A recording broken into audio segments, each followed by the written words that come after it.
Hello students, how are you? I hope all are you fine. I am your teacher Miss Bushra, and today we start our tense lecture with future perfect tense. If we talk about its पहचान in Urdu, अगर हम इसकी उर्दू में पहचान की बात करें तो इसकी पहचान होती है कि वो खा चुके होंगे, वो खेल चुके होंगे, वो खेल ख़त्म कर चुके होंगे, घंटी बज चुकी होगी। इस तरह के जुमले जिसमें चुका होगा का लफ्ज़ आ रहा हो, होगी का लफ्ज़ आ रहा हो, वो तमाम के तमाम फ्यूचर परफेक्ट टेंस के जुमले होते हैं उर्दू में। नाउ कम टू इस फॉर्मूला और structure. For positive subject plus will shall plus have plus verb की third form plus object. Negative subject plus will shall plus not plus have plus verb की third form plus object. Questioner will shall plus subject plus have plus verb की third form plus object plus question mark. ये तमाम के तमाम इसके positive negative और questionnaire होते हैं। विल शैल के बाद हम हैव यूज़ करते हैं, फिर वर्ब की थर्ड फॉर्म यूज़ करते हैं, प्लस ऑब्जेक्ट यूज़ कर लेते हैं। जहाँ पे हमें नेगेटिव बनाना हो विल शैल के बाद नॉट यूज़ करते हैं और हैव यूज़ करते हैं। उसके बाद इंटेरोगेटिव में विल शैल पहले ले आते हैं, सब्जेक्ट यूज़ करते हैं, फिर हैव यूज़ कर लेते हैं। Now come to examples. Here are the examples. They will have taken meals. हमने क्या लिखा? दे के साथ विल, फिर हैव, टेक की थर्ड फॉर्म टेकन और फिर meals object. Napoleon will rang the bell. यहाँ पे हमने रिंग की थर्ड फॉर्म लिखी रंग, द बेल ऑब्जेक्ट और विल हमने यूज़ कर लिया। They will not have finish the game. हमने क्या लिखा? They will not have finish the game. यहाँ पे हमने विल और नॉट के दरमियान हैव यूज़ करा, so it is an negative sentence. Will the servant have posted the letter. ये इंटेरोगेटिव हो गया। हमने यहाँ पे विल सब्जेक्ट से पहले यूज़ करा है और पोस्ट की थर्ड फॉर्म यूज़ किए, posted. He will have come, simple sentence है, सिर्फ यहाँ पे ऑब्जेक्ट नहीं है, सिर्फ वर्ब की फॉर्म पे सेंटेंस ख़त्म हो गया है। Now come to do as directed. First sentence is I will have sleep 8 hours।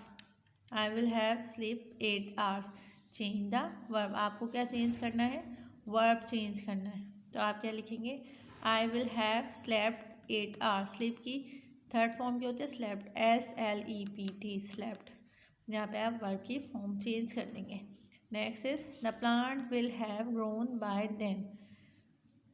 आपने क्या चेंज करना है? नेगेटिव बनाना है। अब आपको पता है विल और हैव के दरम्यान में क्या आता है? Not. The plant will not have grown by then. ये चेंज हो गया नेगेटिव में। Will mother have cook our favourite meal. Change in the verb. आपने वर्ब चेंज करना है। विल मदर हैव, कौन सा वर्ब की फॉर्म आनी है? थर्ड। कुक की थर्ड फॉर्म क्या होती है? कुक्ड, ED यूज़ कर लेते हैं। Our food favourite meal. Will mother have cooked our favourite meal. Fourth is I will not have eaten by then. Eat की थर्ड फॉर्म है ईटन। Change it affirmative. आपने affirmative में change करना है ना, नेगेटिव है ये इस वक्त, तो नॉट यहाँ से रिमूव हो जाएगा, सेंटेंस हो जाएगा I will eaten by then. Now come to future perfect continuous tense. In future perfect continuous tense as we learn about present perfect continuous, past perfect continuous, future perfect continuous is the same as both present और past. इसकी उर्दू में पहचान होती है रहा होगा, रही होगी, रहे होंगे, इस तरह के जिस पे ज़माने की बात करी हो और काम भी जारी हो, तमाम के तमाम जुमले फ्यूचर परफेक्ट कंटिन्यूअस में आते हैं। फॉर्मूला उसका होता है subject plus will shall plus have plus been plus verb की फर्स्ट फॉर्म ING का इजाफा करते हैं उस फॉर्म में, plus since plus for plus object. Subject plus will shall जैसा हम परफेक्ट में करते हैं, विल और शैल के बाद नॉट का यूज़ कर लेते हैं। Have plus been plus verb की first home ING since for plus object. और यहाँ पर हमारे पास विल शैल सब्जेक्ट से पहले चला जाता है, बाकी एज इट इज़ फॉर्मूला हमारे पास वही रहता है जो हमारे पास सिंपल में होता है। Now come to examples. I will have been waiting for you for 2 hours। Since और फॉर का मैंने आपको पहले भी बताया था। सिंस हम यूज़ करते हैं जब हमें स्पेसिफिक टाइम नहीं पता होता। फॉर हम यूज़ करते हैं जब हमें स्पेसिफिक टाइम पता होता है, यानी कोई काम 2 बजे शुरू हुआ, 4 बजे शुरू हुआ, तो इस तरह हम यूज़ करेंगे for 2 hours। It will not have been raining for 3 hours। यहाँ पे भी हमें 3 घंटों की बात कर दी गई है, तो हमने क्या लिखा, 3 hours लिख दिया। अब लास्ट वाला देखिए, will the birds have been chirping since morning.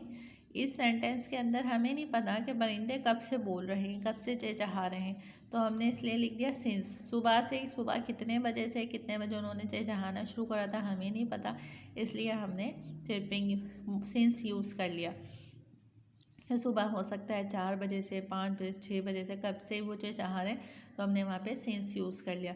तो वो टाइम जो हमें नहीं पता हो, स्पेसिफाइड नहीं हो, वहाँ पे हम यूज़ करते हैं since. Now your homework is you have to make 5 sentence in future perfect and 5 in future perfect continuous in Urdu, and then translate them in English. I hope all you understand. I will continue my lecture in my another video. Till then, Allah Hafiz.